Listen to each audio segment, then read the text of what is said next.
According to Forbes, a new digital logistics startup is born somewhere around the world every 5 minutes. This translates to approximately 100,000 digital startups in the logistics industry every single year. Increased competition, increased customer expectations, and ultimately margin erosion are just some of the consequences.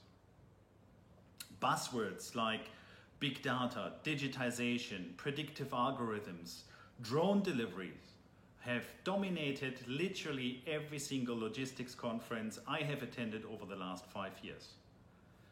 In reality, a lot of the global freight forwarders still operate on probably 30-year-old legacy systems, which require a lot of manual workarounds to comply with these increased customer expectations. So if you want to find out how you can not only maintain your margins, but actually increase your profitability in this environment, then please reach out to me.